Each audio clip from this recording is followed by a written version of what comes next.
What is that? That's the new opening credits. I'm so sorry. Oh, we've gotten so. I'm sorry. Okay, do your thing. Oh my God. No, did you like them? Yes, I'm just still in shock. I feel so important and such a star. Autograph will be given. Blanche, you are a star. Okay, I, ladies and gentlemen, have to say welcome, or should I say good day, mates. Wonderful to have you watching us. I am John Kenrick, musical theater and entertainment historian, with my colleague in crime here, William J. McKay. I always love this intro. I am a professional actor, not opening in a Broadway show tonight, but I have a master's degree and I am a member of the Actors Studio. And tonight's topic is Hugh Jackman. We're clearly interested in him mainly because of his talent. And there we go. Abso-freaking-lutely. Absolutely. And yet we do have eyesight, and it's not just a question of talent. Okay, let's get right into the subject. Musical theater has had hunks before. Oh, I was going to say this is not. I'm sorry. John does not show me what he's going to do. So I'm sitting there going, what is this? Go on. This man was musical theater's first certified hunk. His name was Henry Dixie. And in the 1880s, he starred in a musical called Adonis. Adonis was based on the old legend of Galatea, in which a sculptor creates a sculpture, and it's so beautiful, they pray that gods will give it life. Well, they give this statue life, and he finds out that he doesn't like being a human being, and in the end, he goes back to being a statue.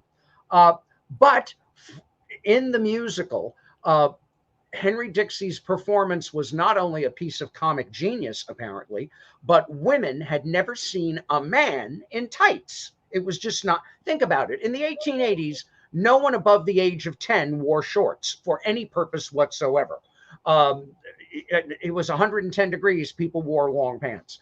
And women couldn't get over the sight of his shapely legs. It made him an early sex symbol in the theater. Now, throughout most of the last 100 years, stage hunks have tended to be dramatic actors. Oh my God. Yes. You know, the likes of Marlon Brando, Alec Baldwin back in the day. And, you know, we usually wind up casting these people as Stanley Kowalski in Streetcar at some point or another. Even, you know, one of my all-time hunks, Treat Williams, played that role at one point. Musical theater did get a hunk not too many years ago when along came Kevin Kline. When he came out, I saw this when it previewed in Central Park. Finish the sentence, John. When he came out on the pirate ship, the opening of the show. I just knew something. The opening of that shirt was something that many people's hearts just fell into, and they almost never recovered. I was in the audience some months later when it opened at the Eurus then, now the girl. I was there too that night, John. Yes, I got the tickets. Yes. No, we weren't together. Were we together? We weren't together, but I was there. I had a party of 6, and that's, so I'm not sure who everyone was in it, but Kevin was marvelous. And opening night on Broadway, he was out of this world. Well, when he left the show, I, of course, was beyond thrilled when Treat Williams was his replacement. Here are the two pirate kings together. See, musical theater has had some hunks in its time, but it had been a while. Well, there's many in the chorus, I can assure you. Oh, yes, there were, but they weren't the big stars. These guys were. Well, some years later, Cameron McIntosh revives Oklahoma in London, and the album comes out. I grabbed the CD as soon as it became available, and without even looking at the notes, I just turned it on. And whoever was singing "Oh, What a Beautiful Morning" had me going, who dat? What did so I go grabbing out the booklet, and here's this actor called Hugh Jackman, and it mentions he's from Australia and he's a newcomer to the London theater scene. And all I know is this guy is going to be a star. And remember, everybody, this is 1999. Yes. While he was appearing in this, 98 probably, he answered a worldwide cattle call. It was a cattle call for people to audition for an action role in an action movie. And out of all the people on earth, he landed the role of Wolverine. This role changed the entire trajectory of his life. It is estimated that Hugh Jackman has earned over $40 million in the 8 movies where he played this character. And he developed a genuine affection for the character and admits that he actually shed tears when he saw the final film's completed version. The final film is very good. 17 years he spent playing this role, longer, according to the experts, than anyone has played any Marvel action hero up to this time. Now, where did he come from? Where did this phenomenon begin? Well, he was born under the name Hugh Jackman. It's his real name. October 12th, 1968. So nice to welcome another great Libra into the golden circle, being one myself. Now, most of us, I know Billy, I know me, certainly most of the people in our lives went through our awkward stages. I swear to God, Hugh Jackman never had an awkward stage. Here Jesus. He is in high school. Even his high school shots, he looks good. It's just not fair. When he graduated college, I want to hide my graduation pictures from college. He looked good then too. It's just not fair. His very first role, I am not making this up, very first role out of school, he landed a TV show, a major role. That led to his second TV show, something called Corelli, a big hit on Australian TV. Yes, in Australia, yes. Right, where he met the lead actress who was the star of the show, Deborah Lee Furness. And he fell for her at first sight. She was a little unsure. I don't know, did she need glasses? But between apparently he did back then. But the two of them did strike it off. And when she was facing going off to America to work on a project, she said, look, do you think our relationship's going anywhere? And he said, oh, hell yes. They married in 1996. And from that moment on, have never looked back. And they're utterly devoted to each other. She never could have foreseen how huge his career would be. His performances as now you can see here from the beginning and the end. That's a shot from his first performance as Wolverine, yes. And from his last. I can't say the man is aging badly. He looks amazing as he entering into his fifth. Now he's 52, but he's looking great. He and his wife are very much together. They learned early on that they were unable to have children. So they adopted, which is something they had always intended to do if they, to add to a natural family. But Hugh has said in interviews, we don't consider them adopted. They're our kids. As they should be, correct. Absolutely. And his devotion to them is extraordinary. It's what it should be. At the moment, of course, all of New York is on tenterhooks waiting for his big, long-awaited production of The Music Man, held off now for more. It'll be a year and a half after its expected original opening date. It's been delayed a bit more because Sutton Foster had to head off to London to take over the lead in Anything Goes when Megan Mullally had to drop out of the cast. Now, Hugh Jackman loves the process of show business. He's even revived the old show business tradition of a comic feud. Oh, who is that, John? Oh, that's somebody I think you like, Bill. What? I don't know, John. Who is that? Yes, Bill. Oh that's Ryan Reynolds. Oh, yes. and these two Hollywood hunks are friends in real life, and they have a frenemy feud that constantly seems to go on. And they do it for the fun of it, mostly to help each other's charities and to just do good work. They raised a lot of money for charity between the two of them playing along with that feud. Let me give you an example of their feud in action. This is from a while ago. First, let me take that off. This is from a while ago. Hugh Jackman was giving a concert in Indianapolis on the night of his birthday, and he made a little comment about Ryan Reynolds, just riffing. and was surprised by what showed up on the big screen behind him just moments later.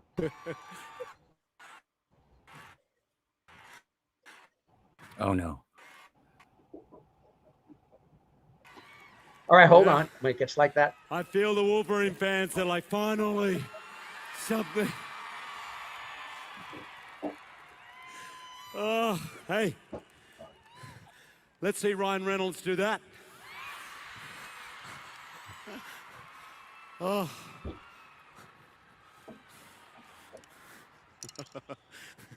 Please don't post that last bit, please. Just keep that between us. Oh, boy. Indianapolis, thank you for letting me live out my 9-year-old dreams right here. Hello, Hugh. I was just going to wish you happy birthday. Isn't he just adorable? I'm sorry. Keep going. Yeah, it's misbehaving. Sorry. What you said. I heard what you said. In a word, hurtful. Enjoy the show, Hugh Jackman.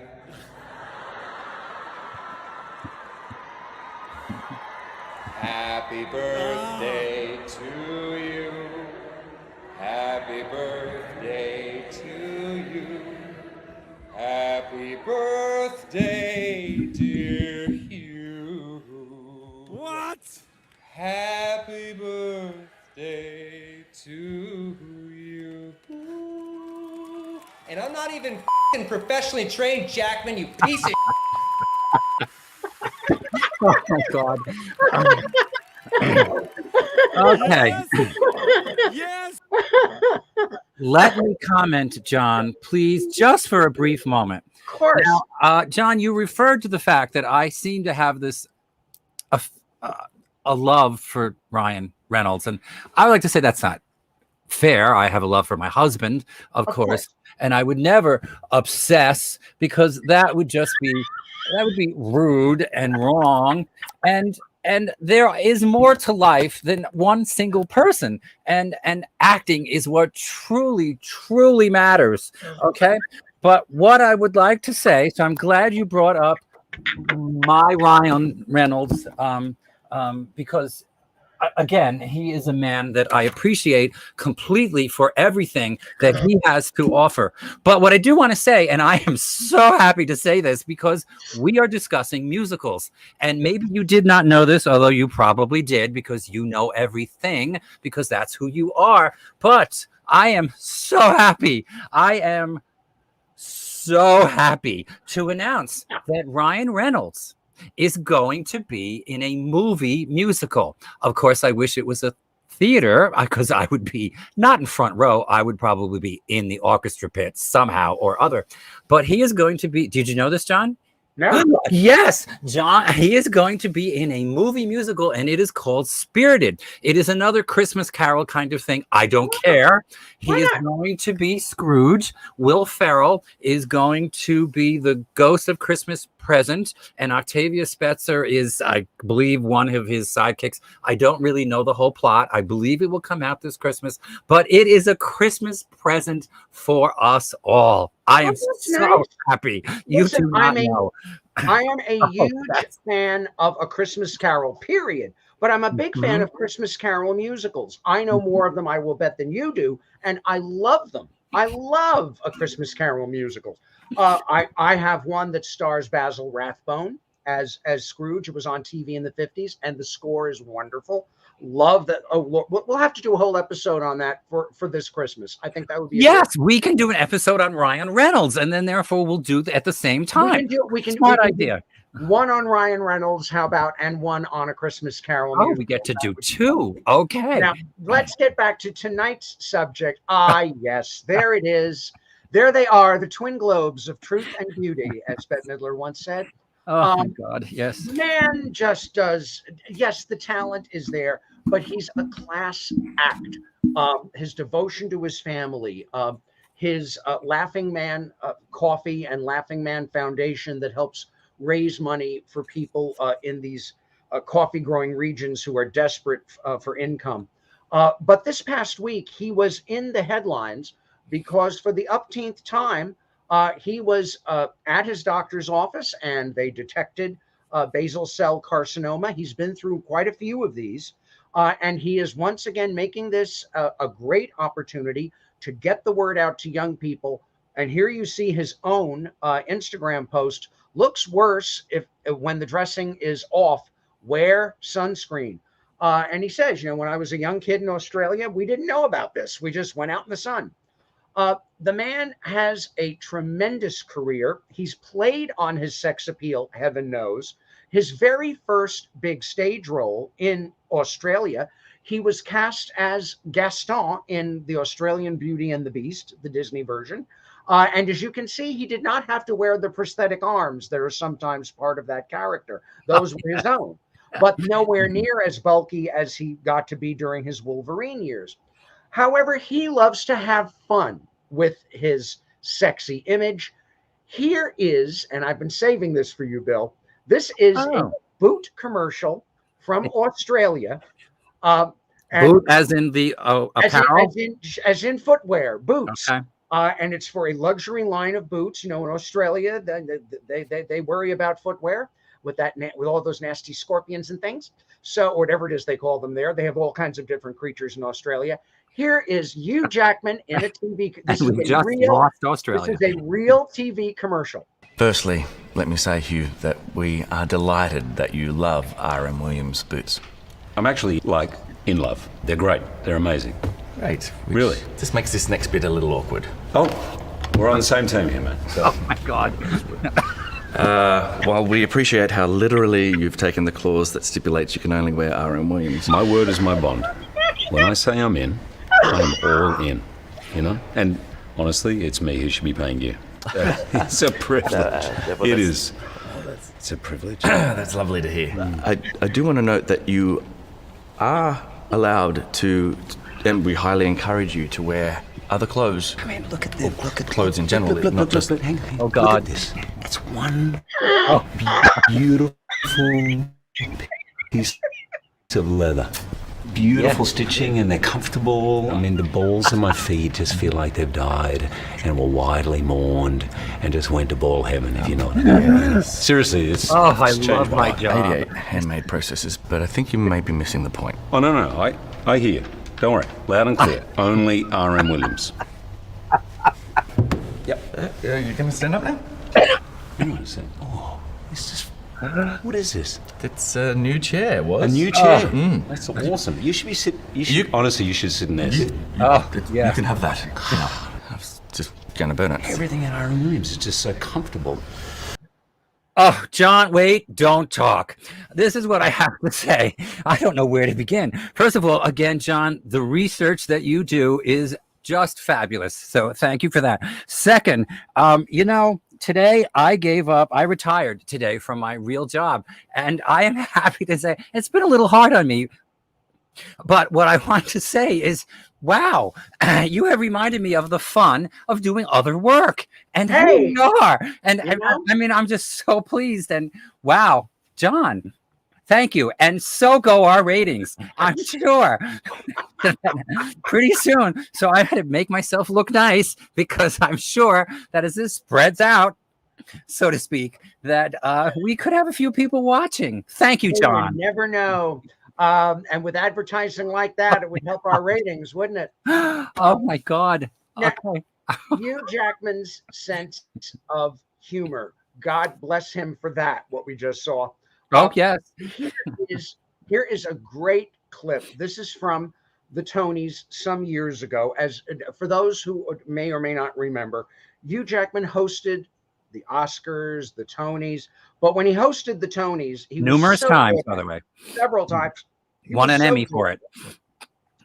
Well, the next person after him to host them regularly was the equally marvelous Neil Patrick Harris. And the two, I guess it was sort of a rehearsal for his comic feud with Ryan Reynolds, that he came on stage at the Beacon Theater during one of the Tony ceremonies there.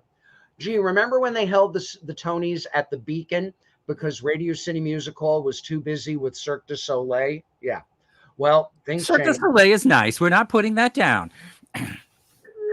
let's move on. Oh God, John. Every episode, I manage to find some reason Oh my to cringe. God! If you want to Moving on. to cure insomnia, Cirque du Soleil. Sorry, it'll never be my show. But here from the Tonys, And we lose more. fabulous little link up between NPH and Hugh Jackman. Next presenter is. Oh my God! Oh no, wait! Thank- My mistake. Here it is. Just the wrong clip. Really good. Well, that's nice coming from a guy who does movies. Well, you know, I'm a theatre guy too. And by the way, your intro, I've actually hosted the show 3 times. Just a little thing. Well, I've hosted the show before too, Hugh, and I won an Emmy for it. Right, so did I. Yeah. I've hosted the Emmys. Television. Right, yeah. And you've hosted the Oscars. Oh, sorry, no, that was... Anyway. Wow, you're jealous No, that I'm they not asked me to host and not you. I'm not jealous. You are. No, I'm not. I only play the big rooms. Oh, wow. Beacon joke. Interesting. A little one. What you're saying? You're saying you think you do a better job hosting than I would. Well, can I be honest? Please. Okay, what I'm saying is, any show you can host, I can host better. I can host any show better than you. No, you can't. Yes, I can. No, you can't. Yes, I can. No, you can't. Yes, I can. Yes, I can. Your show is How I Met Your Mother. I'll do this show, do the other. Stick to your sitcom, stick to your situation comedy. Oh, no, Hugh Jackman, no. You should know better. You are a host, or so you say. You should know better. Make 'em laugh, make 'em laugh. Viva Laughlin did not make 'em laugh. Any dance you can dance, I can dance better. I can dance any dance better than you. No, you can't. Yes, I can. No, you can't. Yes, I can. No, you can't. Yes, I can. Yes, I can.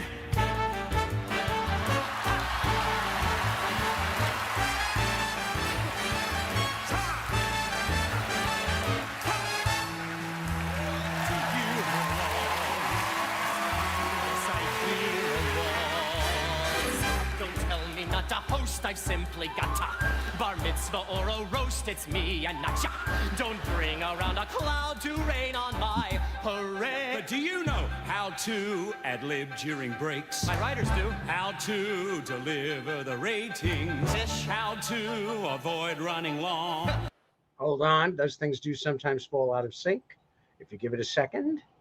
Boy. How to acquire better gift bags? What? You know how to get better gift bags? Yeah. Nice. Yeah. Stick with me, kiddo.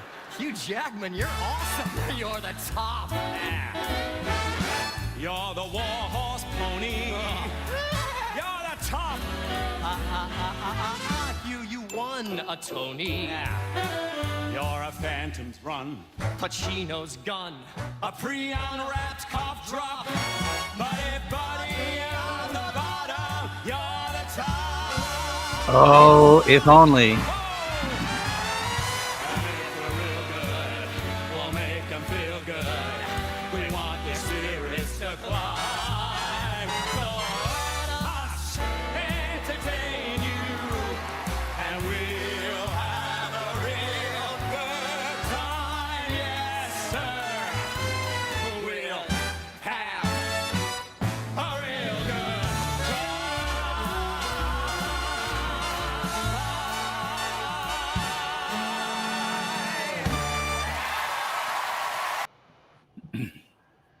Now that's fun. Oh, it's good. I'm one of the things this week. I'm sure you have to keep going, but one of the joys this week has been watching all those Tonys. I don't mean the whole shows, but watching the Tonys, the Oscars. We'll talk later, but he really is. He is a lot of fun, and he's great at ad lib.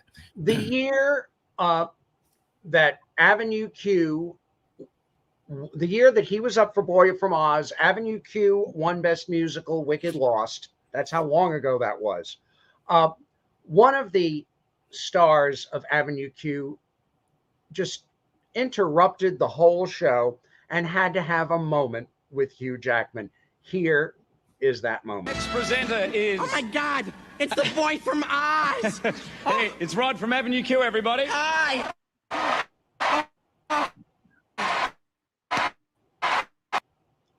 Oh, sorry if it's misbehaving. Hugh. There we go.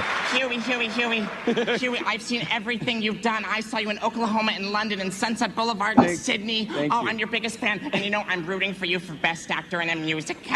Thank you. And I'm rooting for you too. Good luck. Good luck. Thank you. Absolutely. You know, Hugh, you are a very successful gentleman. And, you know, I am an investment banker. So if you ever need someone to take care of your assets. What, like my wife who's sitting over there? Right. Oh. What a very lucky lady. No, look, mate, I have to Say that again. Mate? Say it again. G'day, mate. Touch me. Relax, mate. Just look in my eyes. Hi. Oh my God. I did it.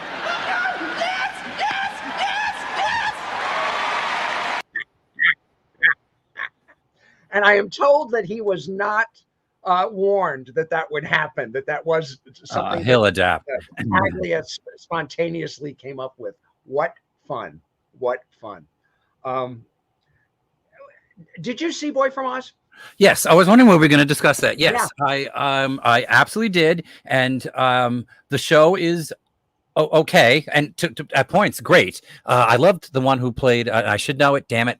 The one who played Judy Garland, absolutely wonderful, and the show is absolute fun, especially when he does the ad lib part in Act 2, I believe. But did he earn his Tony? Oh yeah. And don't leave out Jared Emick, who played his love interest in the show. And I do know the answer to this. A lot warmer in here. Yes. And who played? I know the answer. I'm just feeding this to you. And who played Liza? I forget. Oh my God. See, she got the one of our viewers. I'm sure will say something. It is the person who just got the Tony for Cher. As if I'm sorry, don't get me started on Cher the musical. That's another story. You're welcome. I always try to keep the Bob Mackie fashion closet parading as a musical. Give me a break. That was not a musical. That was a bad Vegas floor show. Moving on. No. Why move on? It was bad. But let's. All right.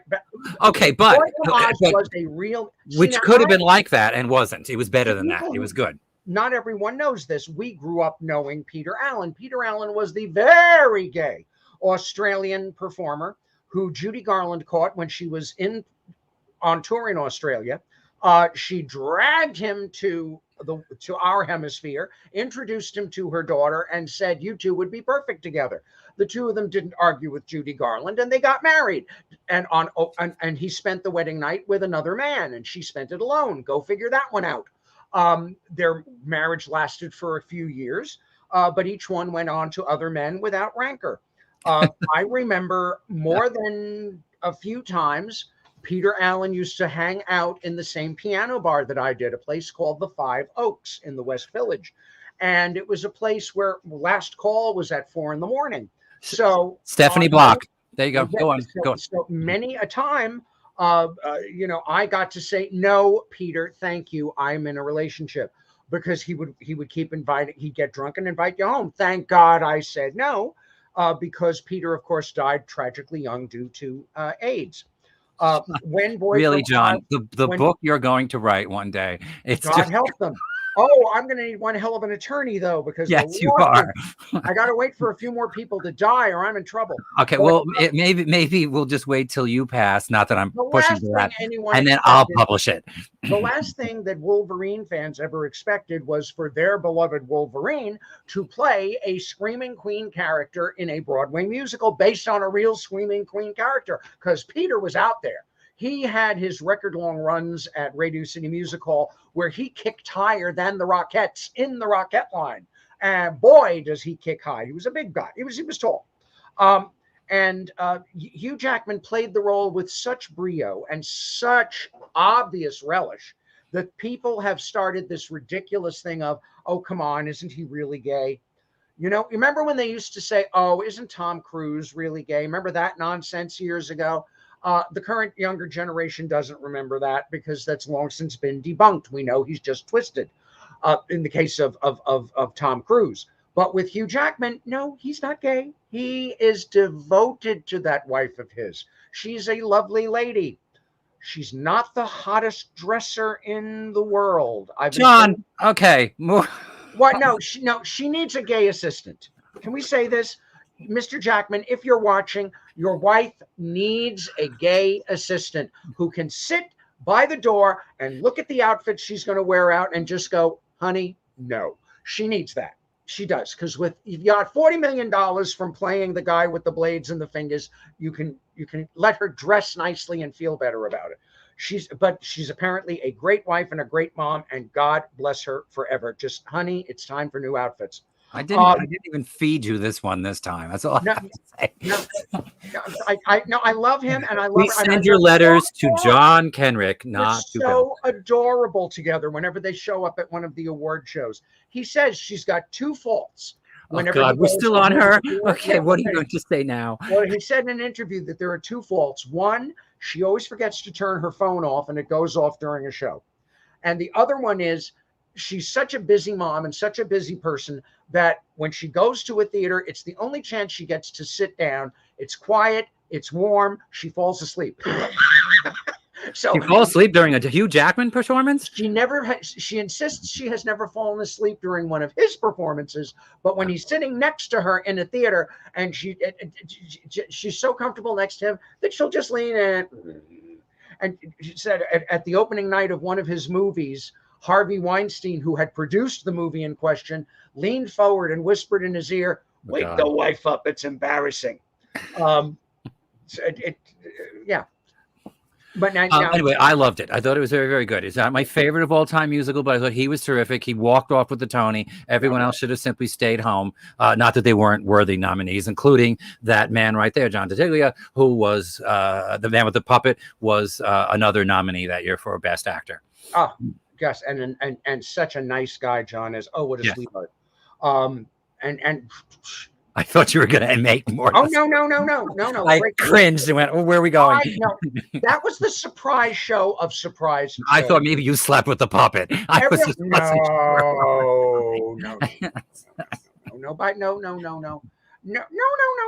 not me. We seem to have an interruption in the flow, so I'm going to take this for a minute. Hugh Jackman, we love you. We know that you are facing the challenge right now of COVID, like we all are. And waiting to do The Music Man for 1.5 years. What a nightmare. What a nightmare. So our hearts are with you. Now, here's an interesting thing, folks, that you may not know about. But before I go into that, let me just get word out. Bill, if you're out there and you're listening, re-enter and we'll bring you right back into the show. Whatever interrupted the telecast, come right back in. I'll just keep going till you get back. Right now, Broadway is not, and Broadway websites like Playbill.com, Broadway.com are not talking about this. Ticket sales for shows, musicals in particular, are doing beautifully for the first few days once they reopen, but they are not doing well past a couple of weeks. Shows are opening in September. By September 30th, on a Friday night, you want tickets to Hamilton? They're yours.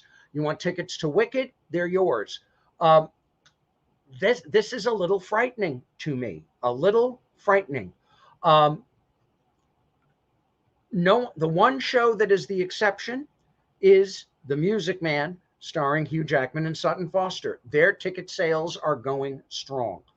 There's a reason for this. It's not a joke. Right now in New York, masks are reappearing right and left.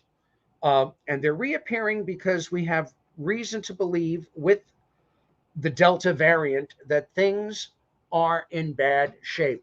I just got a message from Bill. They lost power. They'll be back on shortly. So let me keep, we'll be on till he gets back. I was in the theater district again this week. 2 weeks ago when Bill and I were there to take some photos and to just have lunch and see each other for the first time in person in a long time, people were not wearing masks. Now they're wearing them again, even outdoors. There's a reason for concern. In London, they reopened the theaters, and shows like Hairspray had their big openings, and within days were forced to close because of outbreaks of COVID within their casts. This is a real concern, ladies and gentlemen, because if you have booked a hotel room or traveled into town and you've gone through the trouble and expense of arranging your life to go see a show, and the show you go to see gets canceled again, that's not going to be a good thing. It could be a real problem if Broadway went through the same mishigas. Welcome back, Bill.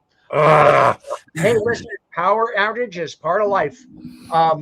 But I didn't miss any nude shots or anything like that, did I? no, heavens no. I Okay. was talking about how, the Music Man is the one show that is selling strong right now, that even Hamilton, if you want tickets anytime after the first week, they're there. You ready to, for full price, you can get tickets to anything right now. I've got a feeling that TDF is going to be very busy come this fall with a lot of discounts, because people are scared. Why should they risk the money on on tickets to a show, which are $100 and something a piece, $180 a piece if it's orchestra seats? Risk the $200 to $300 on a hotel room and flying into New York for people who are not from the area. Let's face it, Broadway turned itself into a tourist business.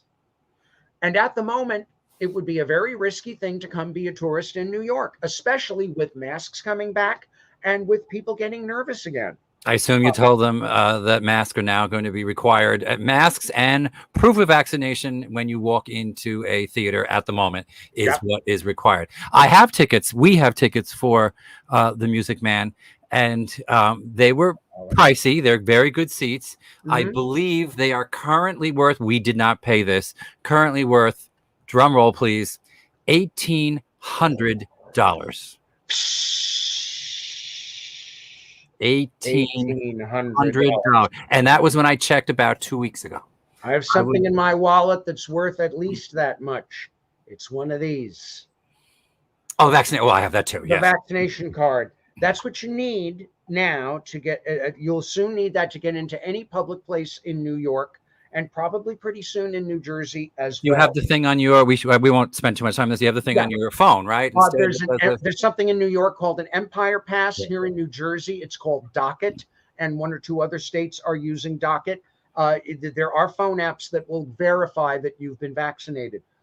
Listen, if there are any knuckleheads out there who are not vaccinated, you are screwing up the works. The problem right now is people who are not vaxxed. Get vaxxed, people. Get vaxxed. If you know someone who is not vaccinated, go. Grab them by the wrist, drag them to the right aid, to the place where they can get a vaccine in your neighborhood, and get them vaccinated. This isn't a joke anymore. We're not willing. We're not going to. Now they're talking about bribing people. New York State. I know they're getting $100. I didn't get $100. You know what? How about doing this the other way around? You don't get vaccinated, we fine you $100 a day. Boom! They're going to go get their asses vaccinated. That would be cool. Please do it. You and every person watching this, which now and in the future, has been vaccinated at some point in your life. Wait till they see the boob commercial. Elementary school in this country, if you were not vaccinated for certain conditions. That's why none of us in our generation, yours and mine, none of us suffered smallpox. None of us suffered diphtheria. We were vaccinated for these things. They were wiped out. We never suffered polio. We were vaccinated for it in the cradle. No one argued about it because it was about saving lives. People remembered when polio was the #1 killer in this country. Not pretty. These people who are not vaccinated, these morons, yet if you are not vaccinated, you are a moron. Get on the train because it's ridiculous. We don't have time for you people to compromise our return to normalcy. Okay. If more people were vaccinated, this would not be happening. So, since we were discussing The Music Man. Louisa Let me talk though. Dykstra, Yes. Bill, Louisa Dykstra wants Oh, you to know that Ryan is learning to tap dance. yes. I was going to compliment her, and she also told us, which you might not have heard me say because you were talking understandably, and I shouldn't have talked over you. Is Stephanie Block is who played Liza Minnelli and won the Tony for that other musical, which you don't want to hear about. She was better at playing Liza than Liza is sometimes. And Ryan talked about learning how to tap dance on Good Morning America. Not that I taped it and watched it 7 times because that would be rude, or the Kelly and Ryan show that followed. That, again, I'm not obsessing. But back to the Music Man. I want to say this. So he is a bit older for the role, but so is Sutton Foster. But it is my hope. Okay, here we go. Ryan. Hugh Jackman. Obsessed, are we? Hugh Jackman. Hugh Jackman. Okay, here we are. Hugh Jackman. Hugh Jackman, I think, he's certainly earned every award he's gotten, and we also need to discuss Les Miserables in a second. But he is a very good singer. He is wonderful at ad lib. He's a great entertainer. There's no but coming, except for a minor little thing, which I would say is I would almost like to see the vocal quality have a little bit of difference here and there, a little bit of and I don't know the word, and I'm sure I bet Louise Dykstra will come in and say something, but there's a certain vocal quality that I would like a variety in what he's doing. So and he has a way about him that he's very confident and which I wish I had, a cockiness to him that's fun. Like you kind of root for him. In The Music Man, I believe that character has to come in with a certain amount of, yes, I'm going to sell all this stuff, but I'm a liar, and I hope I don't get caught. And he has to make Marion has to love him, not because he's a liar or he's cocky. She has to see something in him that makes us fall for him and him, a certain vulnerability. And it is my hope that when this Music Man is done, that we're going to get Hugh Jackman in all his wonderfulness. And I'm sure his 76 trombones is going to show that. But I'm hoping that there's going to be a bit of I don't want to say stretch. We saw that in Les Miserables. But anyway, I hope that we see a vulnerability. Marion has to fall in love with him. And so do we. He's a cheat in this, to some degree. And he has to be likable. Who played the last one? That was yes, I'm so sorry. And you know all this, and so do I. Yes. Oh my God. Wait, Louisa Dykstra, we'll just let our team come in with that in a second. Would members of our team please come in with that? Or my writing staff, and I do have one, believe it or not, who are right now, writing away. That one, which was a great production. Yes. He had that vulnerability, and I'm hoping that Hugh does. I'll tell you, his replacement, he had several. But his replacement in that run of The Music Man back in 2000 was Eric McCormick. During the summer when he was off from TV for a while, yes. Well, when Eric took over that role, I went back to see it. He was the best Harold Hill I've ever seen because he could play vulnerability so well. I know somebody that actually hated it, and you're the person who loved it. No, good. I like it. People have different opinions. To me, he was a revelation in the part. Craig Bierko. I thought he would be good. I knew he had background. Craig Bierko. Oh, child. I saw that production. I loved it. And I took my mother to see it. And she said, so who's playing the Music Man? And I said, someone named Craig Bierko. Oh, the naked guitarist from Sex and the City. I didn't know from Sex and the City. She did. I did not. All right. But perhaps we should do a show on him. Yes. This I want to see. So Craig Bierko, she was thrilled to see it. Now, you may remember Craig Bierko did one more music. Well, he did a couple of musicals after that. But the one that he starred in was called Thou Shalt Not. It was a bad idea. But he spent a good chunk of the first act in bed in nothing but his boxer shorts. Yeah, okay. That was mildly diverting. Talk about stage hunks. But it was not enough to make an evening. That So, rowboat going back and forth. yeah. Oh, Oh, okay. no, that show was a mess. All Sorry, right. guys, a mess. So I But wanted to say that. back And to now, appreciating Hugh. Yes. I agree with you. I think vulnerability would make a huge difference. right. And I hope that he does go for that because he is so good at being the entertainer and all that shtick. And he'll probably get the Tony, but I would like that little. I'm sorry. No, He's no. made it clear that this is his life's dream to do this part. He has always wanted to play Harold Hill since He said it in his Broadway concert thing too. Right. And he's been doing his rap version of the Rock Island Line opening number. He did it on the He did it on the Broadway concert also. Yes. He did in the concert. He did it on the Tonys. He did it on the Tonight Show with Jay Leno that many years ago. It's a music man. He's a what? He's a what? He's a music man. The kids in the town with the rat-a-tat drum, big brass bass, and the piccolo, the uniform too. And it's very cute the way he does that. Luckily, he does not sing any of that number in this show unless they make a change, which They will not. expect. I that don't think Meredith so. Wilson is Well, he's taking on the it. train, but I don't think they'll do it yet. He's on the train, but he's got to hide. Otherwise, he ruins his entrance. Right. And listen, no matter what he does, he can't be as pathetic as Matthew Broderick was in the role. Nobody ever will be. He was the TV worst version. music Okay. man imaginable. Talk about wrong casting. When you're so wrong that you make your co-star Kristen Chenoweth look thrown off, it's bad. And I love Matthew Broderick. Don't get me wrong. He Thank you. Okay, good. We Never saw should have him played together. Harold Hill. No. Okay, so time is fleeting, and I want to do Les Miserables. No, I just want to do Les Mis. Oh, yes, Les Mis. Because it's that big.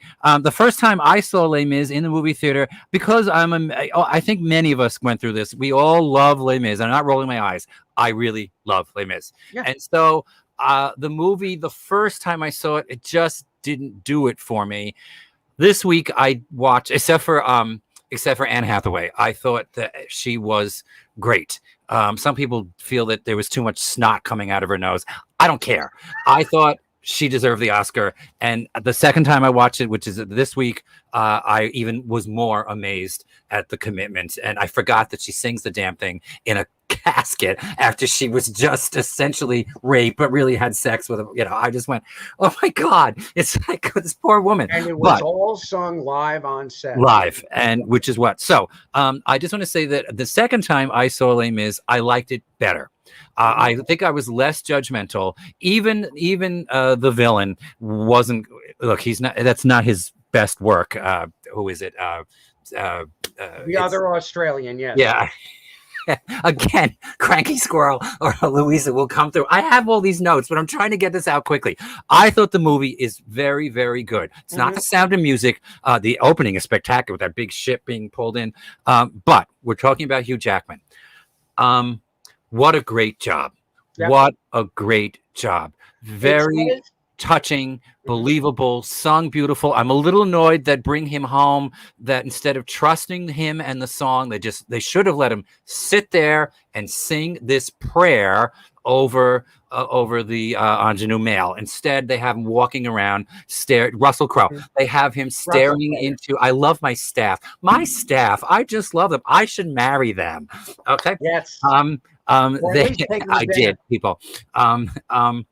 I just want to say, I think he's terrific in it. It's an Oscar well earned. He won the Golden Globe for it. There is an example. None of this showman type thing. It is a performance. It is a character. There's no ego. In fact, the opposite. It's wonderful. He's wonderful in it. Oh, and I want to say also, so sorry. His Oklahoma is also terrific. And that's way back there. But what great performance. He and his co-star are excellent in Oklahoma. That production overall is so busy trying to not be the original Rodgers and Hammerstein that it trips on itself at times. It just does. But it's beautifully designed. And the opening sequence between him, Aunt Eller, and Laurie is so beautifully realized. And what a great Aunt Eller. Well, she was great too. But back to Hugh.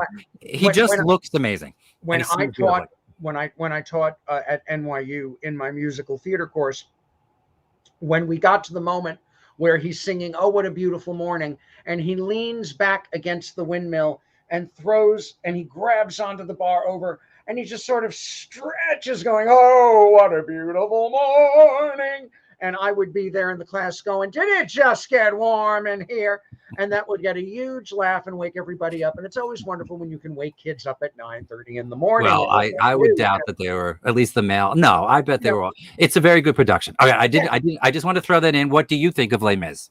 I loved the movie. I thought it was excellent. Eddie Redmayne, I very much enjoyed. I thought Eddie Redmayne always blows me away. He's so brilliant.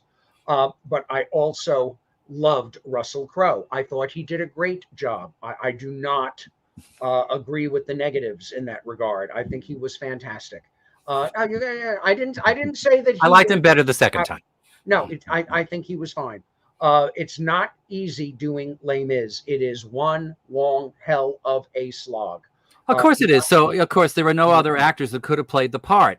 But it says so much when an actor like Hugh Jackman can make me love every second of his performance, even when he keeps himself fully dressed. I'm not okay. I'm sorry.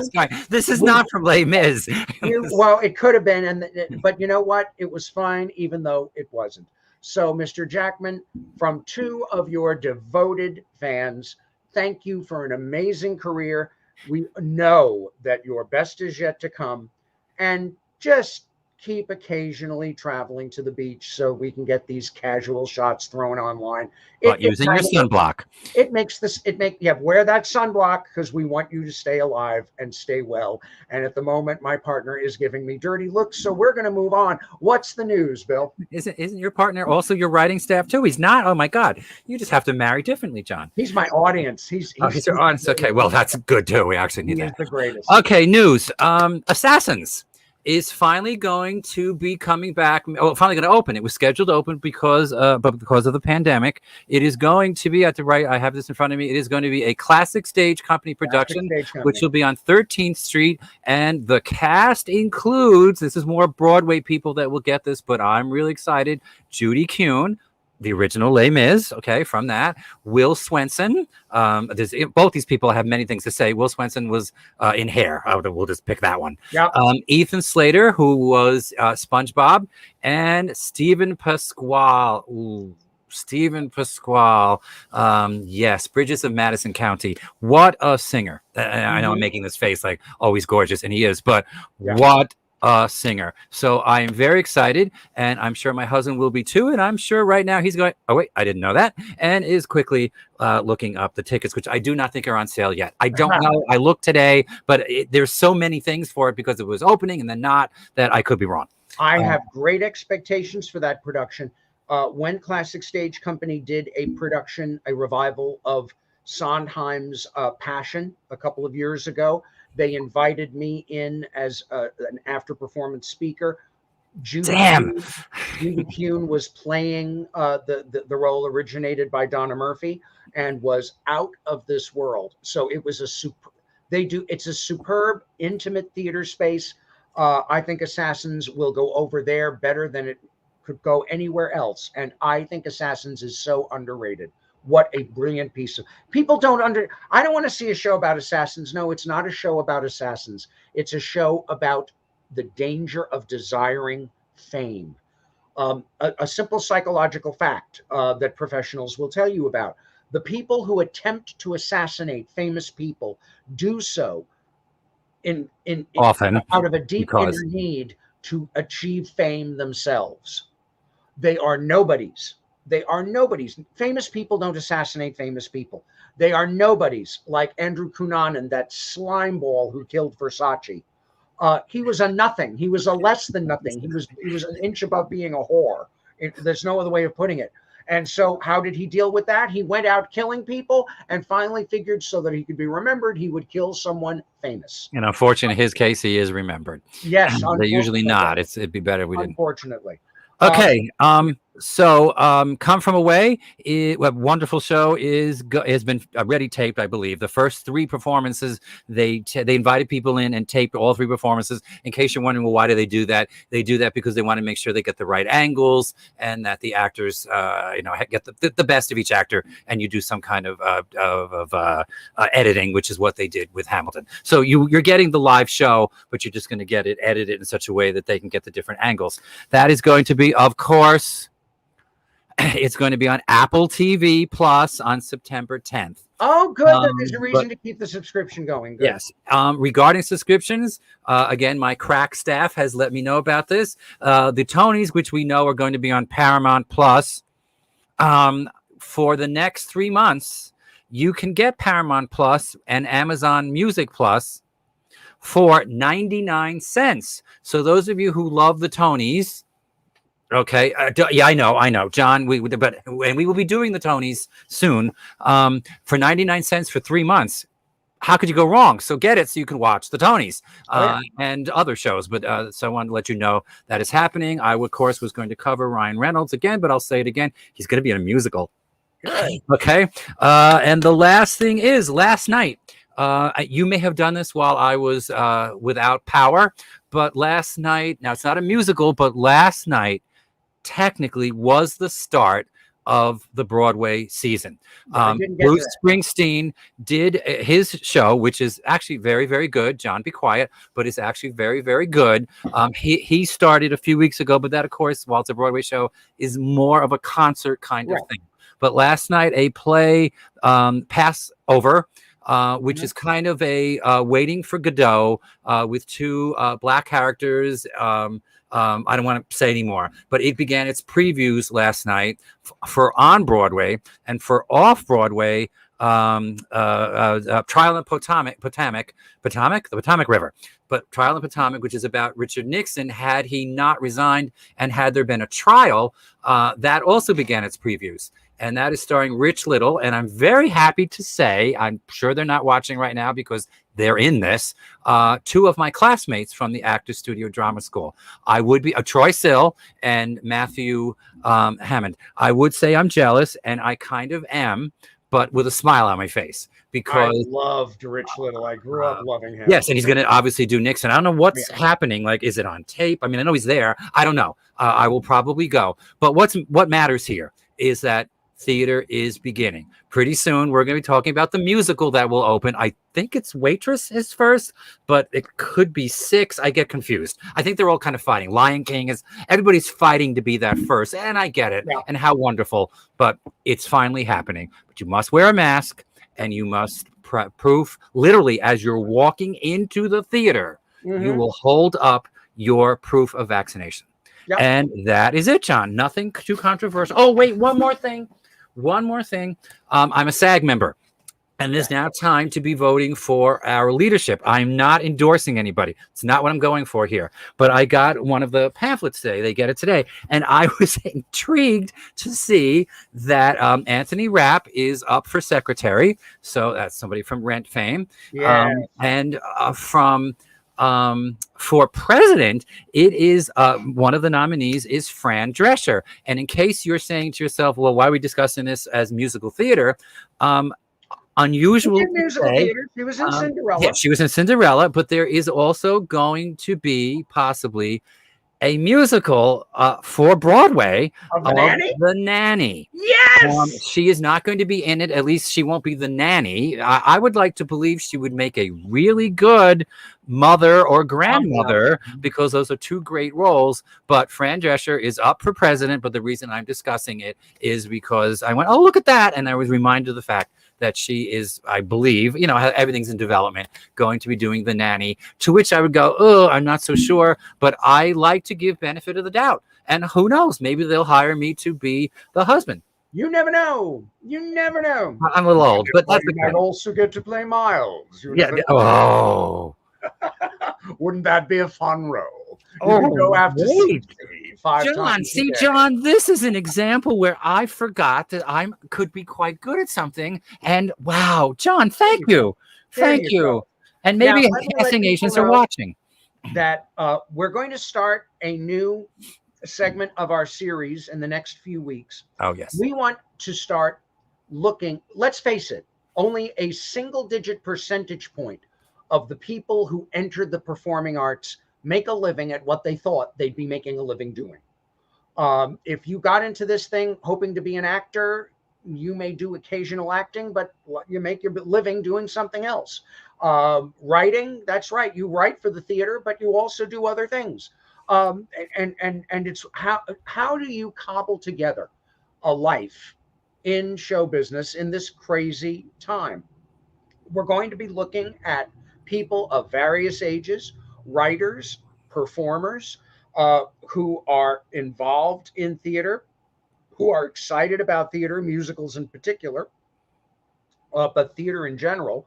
And we're going to be interviewing some wonderful authors who I know, some wonderful young performers who I've had the pleasure of teaching, and others. And next week, we're going to start by interviewing the gentleman who I share this screen with. Wait, John, you didn't say it was next week. I did not know. I'm surprising you right now, Bill. Because you are going to be the spotlight in next week's show. I mean, look at what we give America. We give them Hugh Jackman, and then the following week, me. Won't the ratings soar? No, but because people, I think the more they know us, the more they're going to want to see us. And you are definitely worth knowing. I've been out and around for a long time. I've had a channel on YouTube for a while.